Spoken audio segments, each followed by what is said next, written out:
Hi అందరికీ, ఈరోజు ఒక రెసిపీతో మీ ముందుకు వచ్చేసాను. అది ఏంటో తెలియాలి అంటే ఈ వీడియోని చివరి వరకు చూడండి.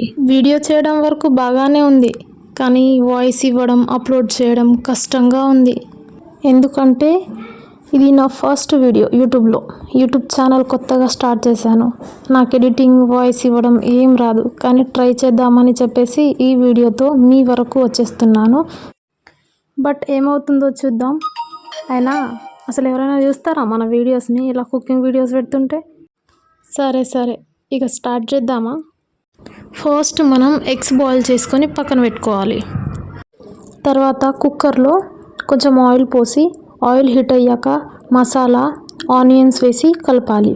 కలిపిన తర్వాత అందులో పచ్చిమిర్చి కరివేపాకు వేసి పచ్చివాసన పోయేంత వరకు బాగా కలుపుకోవాలి.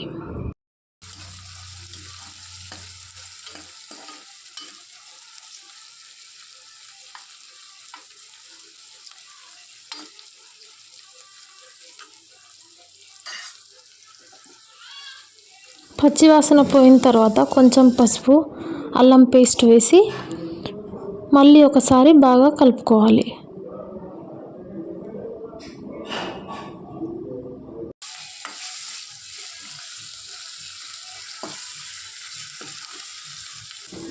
ఇలా బాగా కలుపుకున్న తర్వాత కట్ చేసుకున్న టమాటా ముక్కలు వేసి మళ్ళీ ఒకసారి కలుపుకోవాలి.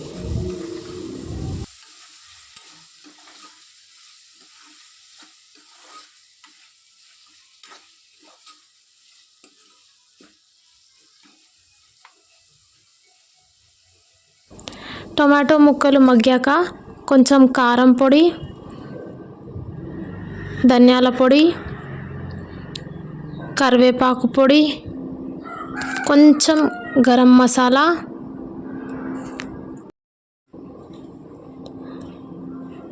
మార్వాడి మేతి వేసుకొని బాగా కలుపుకోవాలి. ఈ కరివేపాకు పొడి అనేది మేమే ఇంట్లో తయారు చేసుకున్నామండి. కరివేపాకు తినని వాళ్ళకైతే ఈ పొడి చాలా మంచిది, హెల్త్కి కూడా చాలా మంచిది. ఒకవేళ మీకు ఈ కరివేపాకు పొడి రెసిపీ కావాలంటే కరివేపాకు రెసిపీ అని కామెంట్ చేయండి, నేను ఖచ్చితంగా ఎలా చేయాలో చూపిస్తాను. తర్వాత బాయిల్ చేసిన ఎగ్స్ని ఇలా కట్ చేసుకొని వేసుకోవాలి. ఎగ్స్ వేసుకున్న తర్వాత ఒకసారి బాగా కలుపుకోవాలి.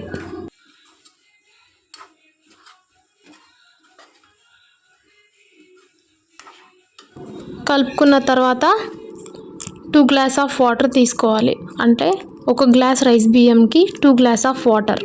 మేము ఇక్కడ 1 గ్లాస్ రైస్ తీసుకున్నాం కాబట్టి 2 గ్లాస్ ఆఫ్ వాటర్ని పోస్తున్నాము.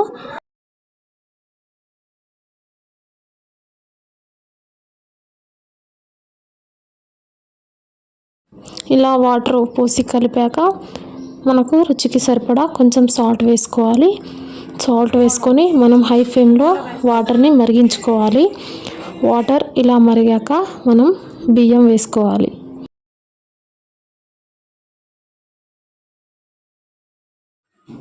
బియ్యం వేసాక మరొకసారి బాగా కలుపుకొని మూత పెట్టుకోవాలి.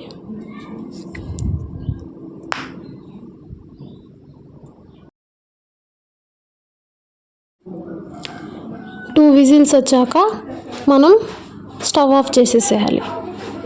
స్టవ్ ఆఫ్ చేసిన తర్వాత మనం ఏదైనా గరిటె తీసుకొని ఆ ఎయిర్ అనేది బయటికి తీయొద్దు. అలానే పక్కన పెడితే దానంతలా అదే పోతుంది. అలా పోతేనే మనకి స్మెల్ అనేది బాగా వస్తుంది. చూడండి ఎంత మంచిగా వచ్చిందో. రైస్ కూడా బాగా ఉడికిందండి. మీరు కూడా తప్పకుండా ట్రై చేయండి. అండ్ ఇంకా మంచి రెసిపీస్ కోసం మా ఛానల్ని సబ్స్క్రైబ్ చేసుకోండి. బాయ్.